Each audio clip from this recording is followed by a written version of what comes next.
नमस्कार, मनी गुरु की इस खास पेशकश में आप सभी का स्वागत है। मैं हूं स्वाति रायना। डाइवर्सिफिकेशन यानी अपने निवेश को जोखिम के अनुसार बांटना। डाइवर्सिफिकेशन सिर्फ अलग अलग एसेट क्लास में ही नहीं निवेश बांटना होता है, बल्कि विभिन्न एएमसी और अलग अलग कैटेगरीज या फिर मार्केट कैप में एक्सपोजर से भी हासिल किया जा सकता है। समझेंगे डाइवर्सिफिकेशन से आप अपने पोर्टफोलियो से अनचाहे निवेश और फंड से कैसे छुटकारा पा सकते हैं। हमारे साथ दो खास एक्सपर्ट है, परिचय करा दें। Pankaj Mathpal, MD optima money और कंप्लीट सर्कल वेल्थ के सीईओ क्षितिज महाजन। पंकज और क्षितिज, बहुत स्वागत है आप दोनों का हमारे इस खास कार्यक्रम में। डाइवर्सिफिकेशन की इंपॉर्टेंस हमेशा से पोर्टफोलियो में काफी ज्यादा जरूरी मानी गई है। सबसे पहले डाइवर्सिफिकेशन, पंकज जी, क्यों जरूरी, क्या इसका इंपॉर्टेंस होती है किसी के पोर्टफोलियो में रिस्क और रिटर्न को बिल्कुल स्ट्रीमलाइन करने के लिए? स्वाति नमस्कार।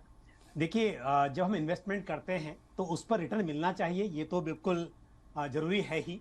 लेकिन पोर्टफोलियो में रिस्क कम हो, ये भी बहुत जरूरी है। अब रिस्क जो होता है दो तरह से हो सकता है, एक जैसे कि सिस्टमेटिक रिस्क और दूसरा अनसिस्टमेटिक रिस्क। यानी कि अगर मैं सिस्टमेटिक रिस्क की बात करूं तो जैसे कुछ चीजें ऐसी होती हैं, नेचुरल कैलेमिटी हो या आपका इन्फ्लेशन हो, इंटरेस्ट रेट चेंज हो, इसका फर्क पूरे मार्केट पर पड़ सकता है। लेकिन कुछ रिस्क इस तरह का हो सकता है कि मान लीजिए चाहे भले ही वो ऑटोमोबाइल कंपनीज हैं, बट एक कंपनी में स्ट्राइक हो गई जिसकी वजह से वहां पर नुकसान हो गया, या मैनेजमेंट के कुछ डिसीजंस की वजह से रिस्क हो सकता है। तो ये जो अनसिस्टमेटिक रिस्क है, इसको हम डाइवर्सिफिकेशन के द्वारा कम कर सकते हैं। खत्म तो नहीं किया जा सकता, लेकिन इसको मिनिमाइज किया जा सकता है। तो कोशिश ये होती है कि पोर्टफोलियो में अलग अलग सेक्टर्स हो जिनके बीच में जो कोरिलेशन है वो लो हो, और साथ ही यदि एक ही सेक्टर भी हो, उसकी यदि एक से अधिक अलग कंपनीज हो, तो आपका ये जो रिस्क है वो कम हो जाएगा। तो मेन ऑब्जेक्टिव है रिस्क को कम करना, ताकि आपको लॉन्ग टर्म में बेटर रिटर्न्स मिल सके। बिल्कुल। तो कुल मिलाकर खेल रिस्क और रिटर्न का है।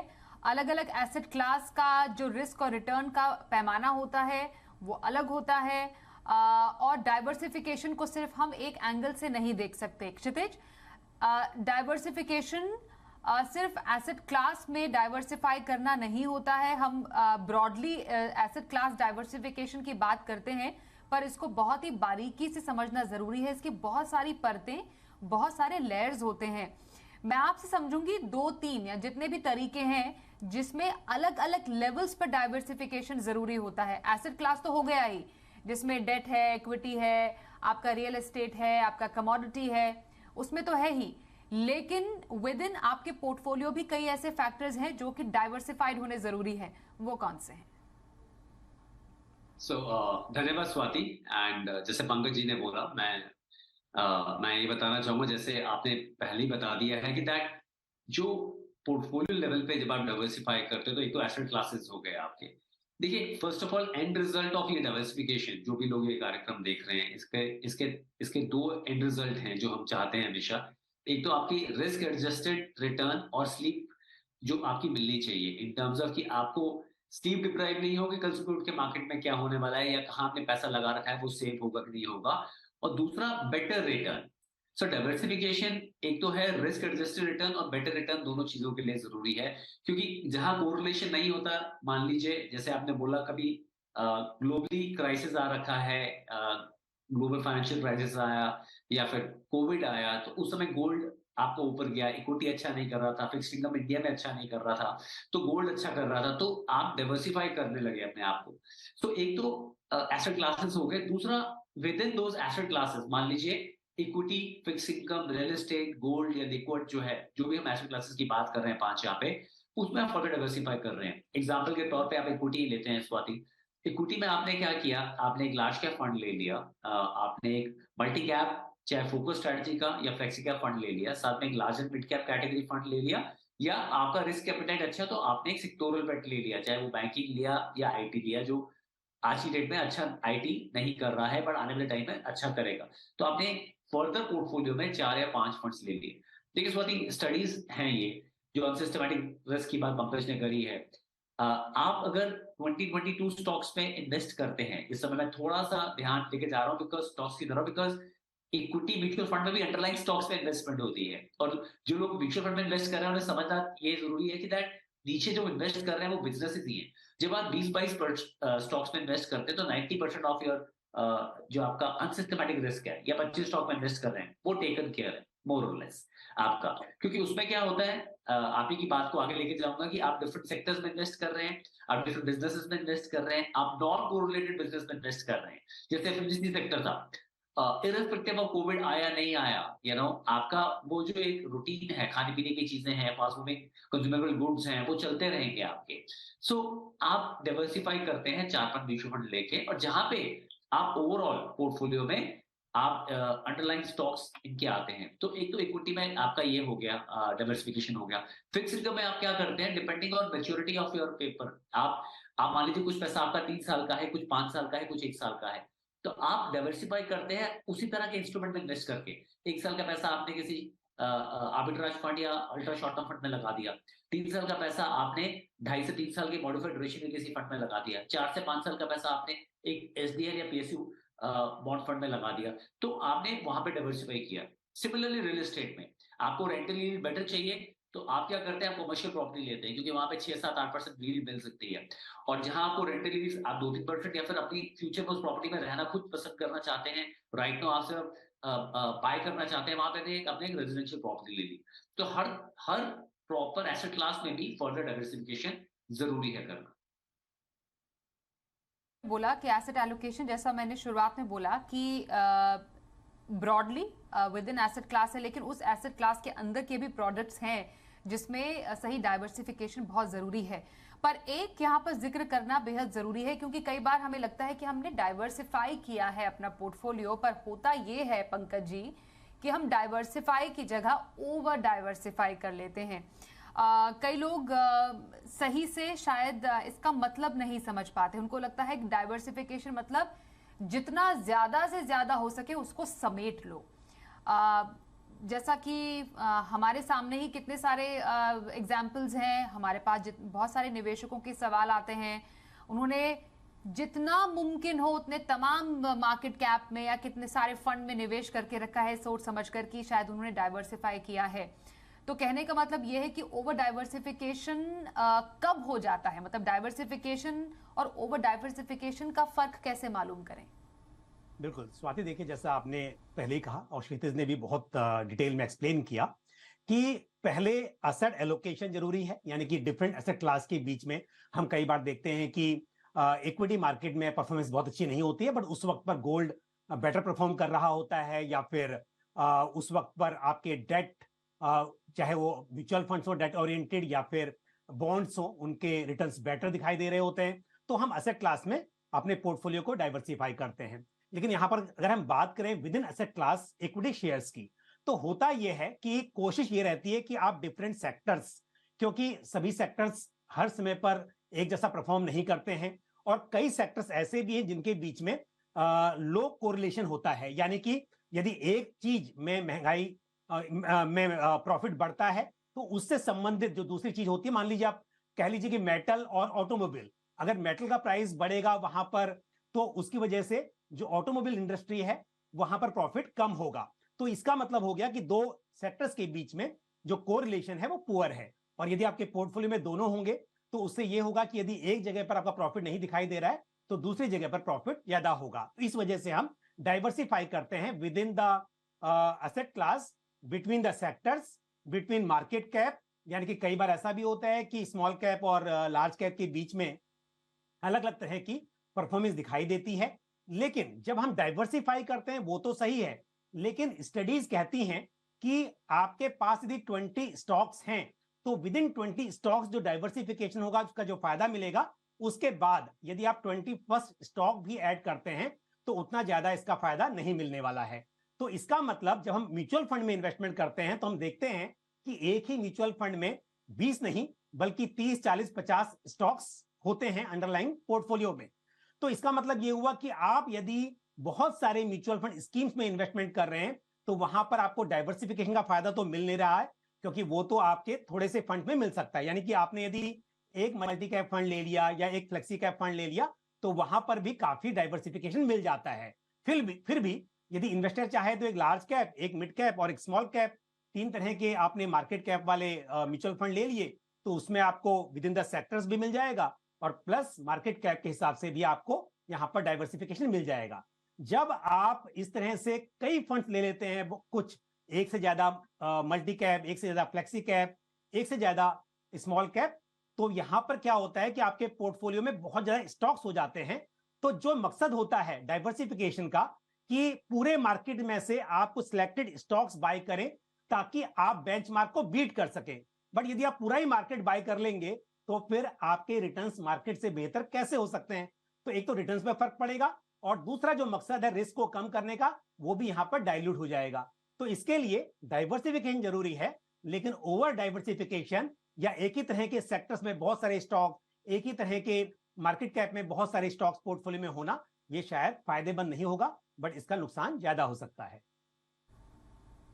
बिल्कुल, क्योंकि आमतौर पर यह भी देखा गया है कि या तो बहुत ही लार्ज कैप हैवी पोर्टफोलियो बना देते हैं निवेशक, या फिर स्मॉल कैप बहुत सारे पोर्टफोलियो में शामिल कर लेते हैं, ज़्यादा वॉलेटाइल पोर्टफोलियो बना लेते हैं। और ऐसे हमने लाइव एग्जांपल्स देखे हैं अपने शो में, और पंकज जी हमारे साथ रहे, क्षितिज भी हमारे साथ रहे। इन केस स्टडीज को हमने इनके साथ स्टडी किया है कि कैसे ये डाइवर्सिफिकेशन से ओवर डाइवर्सिफाई कोई ऐसा पोर्टफोलियो हो जाता है जब आप मार्केट कैप डाइवर्सिफिकेशन नहीं करते हैं।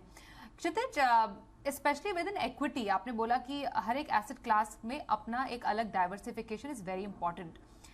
इक्विटी पोर्टफोलियो में ही अगर हम देखें तो वहां पर भी 4 तरीके हैं इक्विटी में निवेश करने के लिए। एक तो डायरेक्ट इक्विटी है ही, जिसमें आप स्टॉक मार्केट पे पैसे डालते हैं। फिर आपका पोर्टफोलियो मैनेजमेंट सर्विस है, इक्विटी में वहां भी पैसा जा रहा है। फिर ऑल्टरनेटिव इन्वेस्टमेंट फंड है, वो भी इक्विटी निवेश का एक तरीका है। ये और डेफिनेटली म्यूचुअल फंड के थ्रू तो आप निवेश करते ही हैं। तो इक्विटी में डाइवर्सिफिकेशन अचीव करने के लिए मानिए 4 विकल्प हैं किसी निवेशक के पास, तो कैसे अचीव किया जा सकता है? ये तो हमें मालूम है कि चलिए म्यूचुअल फंड में विद इन कैटेगरीज जो डाइवर्सिफिकेशन इंपॉर्टेंट है, पर विद इन एक एसेट क्लास के जो अलग अलग प्रोडक्ट्स होते हैं उसमें डाइवर्सिफाई कैसे किया जाए? तो स्वाति, ये जब हम बात करते हैं, दीज आर वेरियस व्हीकल्स। ये व्हीकल्स हैं आपकी फाइनेंशियल फ्रीडम को या फिर आपकी गोल प्लानिंग को अचीव करने के लिए। और जैसे कि आपने बताया, direct stocks, PMS, mutual fund, alternate investment funds, ये 4 एक रूट्स हैं जिसके थ्रू आप इक्विटी में एलोकेशन ले सकते हैं। और चारों जो प्लेटफॉर्म्स हैं वो डिफरेंट सेट ऑफ इन्वेस्टर्स के लिए हैं। ऐसा नहीं है कि एक इन्वेस्टर दूसरा नहीं ले सकता है, बट जैसे कि म्यूचुअल फंड में एक नॉर्मल रिटेल इन्वेस्टर आप और मैं कोई भी कर सकता है, and one can start as small as 100 rupees के स्टार्ट कर सकते हैं। आपका पीएमएस जो है, पोर्टफोलियो मैनेजमेंट सर्विस, वो एक स्पेशल सर्विस है जहाँ पे एक पोर्टफोलियो मैनेजर आपके लिए 50 लाख से शुरू करके आपके लिए एक स्टॉक पोर्टफोलियो फॉर्म आउट करता है, कार्व आउट करता है। और वो डिपेंडिंग ऑन उसकी इन्वेस्टमेंट फिलॉसफी क्या है, जैसे हमारे यहाँ लॉन्ग ओनली फिलॉसफी है, हम अपने कंपनी से जो बिजनेस कर रहे हैं, सो उसमें आप 50 लाख, बिकॉज सेबी का रेगुलेशन है, तो उससे आपका पोर्टफोलियो और आपके लिए वेल्थ क्रिएट करता है। तो उसमें उसकी स्किल सेट के ऊपर आप स्टॉक्स आपके लिए बाय करता है, क्योंकि पावर ऑफ अथॉरिटी आपने पीएमएस पोर्टफोलियो मैनेजर को दी होती है। उसमें डिफरेंशिएशन ये है कि आपका पोर्टफोलियो आपका है स्वाति, मेरा है, पंकज जी का पोर्टफोलियो पंकज जी का है। हर पीएमएस क्लाइंट का पोर्टफोलियो डिफरेंट है। म्यूचुअल फंड में एक पूल है जिसमें सबको एक कॉमन नाम मिलती है, हर चीज कॉमन होती है। डायरेक्ट स्टॉक्स, अगर आपके पास समय है, मैं फिर ये चीज बहुत दोबारा रिपीट करूंगा, जो क्लाइंट्स ये देख रहे हैं, अगर उनके पास समय है, वो फोकस कर सकते हैं इस चीज पे, वो स्टडी कर सकते हैं बिजनेसेस कैसे कर रहे हैं, उनकी बैलेंस शीट पढ़ सकते हैं, क्वार्टरली अर्निंग्स कर सकते हैं, तो वो डायरेक्ट स्टॉक्स खुद करें। अदरवाइज मेरा सुझाव ये रहेगा, क्योंकि ये एक एक्सपर्ट फील्ड है, ये ओटीसी प्रोडक्ट नहीं है जब इन्वेस्टमेंट्स की बात आती है। या तो फिर आप अगर म्यूचुअल फंड कर रहे हैं और पीएमएस कर रहे हैं और आप कुछ कॉमन टॉप कैटेगरी के स्टॉक्स बाय करना चाहते हैं तो समझ आता है। अदरवाइज अगर आपके पास समय, आप खुद करें। अदरवाइज आप एक पोर्टफोलियो मैनेजर को अपना पोर्टफोलियो मैनेज करने के लिए दीजिए। ऑल्टरनेट इन्वेस्टमेंट फंड जो है वो एक ऐसा कैटेगरी के लिए फंड कैटेगरी बनाई है स्वाति, जहां पे आप मिनिमम 1 CR का इन्वेस्टमेंट होता है, 1 करोड़ से इन्वेस्टमेंट कर सकते हैं। और वहां पे आप लिस्टेड ही नहीं, अनलिस्टेड इक्विटीज में, अनलिस्टेड रियल एस्टेट प्रोडक्ट्स में या कुछ और प्राइवेट इक्विटी फंड्स में आप इन्वेस्ट कर सकते हैं। सो कोई भी क्लाइंट जो देख रहा है, मान लीजिए एक एचएनआई है जो चारों चीजें कर सकता है, उसके लिए मेरा ये रहेगा कि 50% वो म्यूचुअल फंड में करे, 25 से 30% वो पीएमएस में करे, 10 to 20% वो अपना एएफ में करे और 5 से 10% डायरेक्ट स्टॉक्स करे। एक ऐसा क्लाइंट जिसका कॉर्पस 1 से 2 करोड़ है, वो एक पीएमएस करके बाकी अपना म्यूचुअल फंड करे और थोड़ा बहुत एलोकेशन डायरेक्ट स्टॉक्स में रखे। एक क्लाइंट जिसका कॉर्पस लगभग 1 करोड़ के आसपास का है, उसका सुझाव यही रहेगा कि वो इनिशियली म्यूचुअल फंड्स में इन्वेस्ट करे, क्योंकि पीएमएस में भी हम 18-20 स्टॉक्स कर सकते हैं। आपका रिस्क एपेटाइट ज्यादा है, which is that on a higher side है, तो आप एक पीएमएस ले सकते हैं साथ में। जिसका 70-75 लाख का कॉर्पस है, उनके लिए डाइवर्सिफिकेशन टूल एक ही है कि वो 4 से 5 अच्छे म्यूचुअल फंड लें। उसमें भी आप कॉमन स्टॉक्स निकालेंगे तो 130-140 कॉमन स्टॉक्स आएंगे, तो थोड़ा ज्यादा है, बट उसमें बेनिफिट ये मिलता है कि हर पोर्टफोलियो मैनेजर का स्टाइल डिफरेंट होता है। तो आप 4 से 5 म्यूचुअल फंड लें और उसमें इन्वेस्ट करें। बिल्कुल। तो ये विद इन एसेट क्लास अलग अलग जो विकल्प होते हैं निवेश के, जो प्रोडक्ट्स हैं, जो रूट हैं बेसिकली, उसमें निवेश करने का तरीका। डाइवर्सिफिकेशन कैसे करें पोर्टफोलियो में, इस पर कर रहे हैं खास चर्चा। पंकज मटपाल और क्षितिज महाजन हमारे साथ है। आइए अब समझना जरूरी है कि स्टाइल बेस्ड डाइवर्सिफिकेशन ये भी एक तरीका हो सकता है अपने पोर्टफोलियो में डाइवर्सिफाई करने का। पंकज जी, जैसा मैंने शुरुआत में बोला कि डाइवर्सिफिकेशन सिर्फ एसेट क्लास के लेवल पर नहीं है, उसके और भी कई पहलू हैं जिसको ध्यान में रखते हुए डाइवर्सिफिकेशन किया जा सकता है। मैं स्टाइल बेस्ड डाइवर्सिफिकेशन पर आपसे जानना चाहती हूँ। यूजुअली जो फंड मैनेजर्स होते हैं वो पोर्टफोलियो में ग्रोथ या फिर वैल्यू स्टाइल, इन स्टाइल के निवेशकों को बाजार के अलग अलग कंडीशन के हिसाब से उसको फॉलो करते हैं। क्या इस लेवल पर भी एक जो निवेशक है वो सही डाइवर्सिफाई कर सकता है? बिल्कुल स्वाति, आपने सही कहा, क्योंकि सिर्फ diversification with in the sectors नहीं है कि मतलब अलग अलग सेक्टर्स के स्टॉक अपने बाय किए, लेकिन एक ही सेक्टर में भी हो सकता है लार्ज कैप और मिड कैप, स्मॉल कैप, इस तरह का डाइवर्सिफिकेशन हो सकता है। फिर आपने जैसा कहा स्टाइल, तो ग्रोथ स्टाइल और वैल्यू स्टाइल, मतलब कि ऐसी कंपनीज जहां पर की हो सकता है कि वो वैल्यूएशन उसकी बहुत चीप ना हो, लेकिन आप वहां पर ज्यादा ग्रोथ की उम्मीद कर रहे हैं। बट और ऐसा हो सकता है कि एक ही सेक्टर में ऐसा कोई स्टॉक, ऐसी कोई कंपनी जो कि बहुत अट्रैक्टिव वैल्यूएशन पर हो और जहां पर आप लॉन्ग टर्म में अच्छे रिटर्न्स की उम्मीद कर रहे हो, अच्छे प्रॉफिट की उम्मीद कर रहे हो, तो स्टाइल अलग हो सकता है। इसी तरह से इन्वेस्टमेंट स्टाइल, जैसे कि बॉटम अप अप्रोच है या फिर टॉप डाउन अप्रोच है, इस तरह की भी डिफरेंट स्टाइल्स होते हैं फंड मैनेजमेंट में। तो आपको हमेशा आप विद इन द जब सेक्टर्स की बात करें कि सेम सेक्टर की कंपनीज हैं, वो मारुति है या फिर वो टाटा मोटर्स है, लेकिन हो सकता है कि उनका जो फंड मैनेजमेंट का स्टाइल है उसके लिए वो अलग हो सकता है, तो इस पर भी ध्यान दिया जाना चाहिए। इसके लिए हो सकता है कि आपके पोर्टफोलियो में एक फ्लेक्सी कैप के साथ में एक वैल्यू फंड भी है, तो इससे भी आपको डाइवर्सिफिकेशन मिलेगा। क्षितिज, एक बात बताइए कि कई बार जब हम अपना पोर्टफोलियो रिव्यू कर रहे होते हैं तो हमें लगता है कि वाकई हमने अपने पोर्टफोलियो को ओवर डाइवर्सिफाई कर लिया है। तो पोर्टफोलियो क्लीनअप के टाइम पर यूजुअली क्या क्या चीजें देखनी चाहिए जिससे कि डाइवर्सिफिकेशन का पर्पस भी सॉल्व हो जाए और जो अनचाहे पोर्टफोलियो में स्टॉक्स हैं या फिर फंड है या फिर एसेट क्लास है उसे निकालने में मदद मिल पाए? स्वाति, कई बार मैंने आपके साथ ही कई क्लाइंट क्वेरीज को हमने इकट्ठे स्टडी किया है, जहां पे हमने 8-8, 10-10, 12-12 फंड्स देखे हैं। अब देखिए, हर फंड में अगर वो फोकस फंड कैटेगरी में ही है, आप 60, 70, 80, कुछ स्मॉल कैप में 80 स्टॉक्स भी हैं, पर जब आप यूनिक स्टॉक्स निकालते हैं अपने फंड्स में, अगर वो 250-300 हो रहे हैं, तो रादर देन कि आप इतने फंड्स लेके बैठे, आप एक इंडेक्स फंड ले लीजिए, बिकॉज आपका रिटर्न इंडेक्स से बेटर नहीं हो सकता, क्योंकि आपने इंडेक्स ही पूरा ले लिया, आपने पूरा बाजार बाय कर लिया।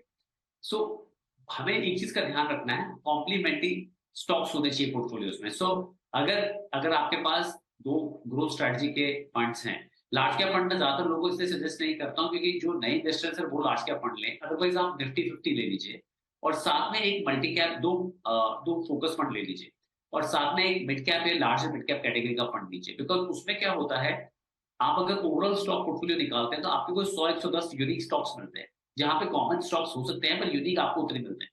म्यूचुअल फंड में नॉर्मली हम बोल रहे हैं 25-30 स्टॉक्स काफी होते हैं अगर आप पीएमएस कर रहे हैं, पर म्यूचुअल फंड में इसलिए 110 स्टॉक्स चल सकता है बिकॉज हर पोर्टफोलियो मैनेजर का स्टाइल अलग होता है। मान लीजिए स्वाति पोर्टफोलियो मैनेजर हैं, उन्होंने रिलायंस ले रखा है, अब मैं सिर्फ कोट कर रहा हूँ 6%, मैंने ले रखा 8%, पंकज जी ने ले रखा है 4%। तो डिफरेंट डिफरेंट एलोकेशन है। सो सबसे पहली चीज आप कर सकते हैं, आप यूनिक टॉप होल्डिंग्स निकाल सकते हैं जो वेरी इजीली अवेलेबल है वेबसाइट पे। 10-10 आपने निकाल ली, आप देखेंगे एवरेज अगर हर फंड में वही कॉमन स्टॉक्स है, देन आप उसमें से कुछ फंड से रेट अपना दीजिए और उसको शिफ्ट कीजिए डिफरेंट कैटेगरी ऑफ फंड में जो कॉम्प्लीमेंटिंग।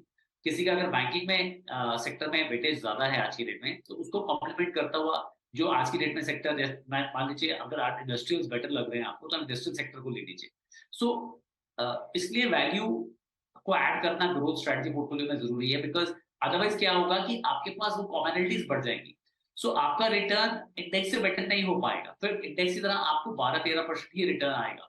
तो उससे अच्छा तो आप एक इंडेक्स फंड ले लीजिए, आप इतनी मारामारी कर रहे हैं फंड्स ले रहे हैं। पर अगर आप इंडेक्स को बीट करना चाहते हैं जो इंडिया में एक्टिव मैथड में पॉसिबल है, तो पहली चीज आप नंबर ऑफ स्टॉक्स जब निकालें तो उसमें से फंड्स कम करें जहां पे कॉमन स्टॉक्स बहुत ज्यादा है या कॉमन सेक्टर्स बहुत ज्यादा है। दूसरा, आप कॉम्प्लीमेंटिंग सेक्टर्स या स्टॉक्स को वाला पोर्टफोलियो या different style of investment of portfolio add करें। तीसरा, अगर आपका रिस्क एपेटाइट थोड़ा सा बेटर है, थोड़ा हाई है, तो उसमें आप मिड कैप कैटेगरी के या larger mid cap category fund add करें। चौथा, अगर आप वेल रेड हैं और मार्केट में अच्छे से आप रिव्यू करते हैं और आपको सेक्टर पे कोई बेट आपका अच्छा है, तो आप एक सेक्टोरल फंड भी ऐड करें। सो ये ओवरऑल बास्केट आप जब 5-6 फंड की या 4-5 फंड की बनाते हैं, तो you are very much gear आपकी, जहां पे आप इंडेक्स को 2 से 3% से आप इन लॉन्ग रन बीट कर सकते हैं। अदरवाइज अगर आप वही 10-12 फंड्स लेके बैठे हुए हैं और वो बहुत ज्यादा कॉम्प्लीमेंटिंग नहीं है इच अदर और सेम फंड सेम सेक्टर्स या स्टॉक्स में इन्वेस्ट करके बैठे हुए हैं, तो आपका रिटर्न मोर और less in line with index ही रहेगा। अगर निफ्टी 50 नहीं रहा तो BSE 200 रहेगा।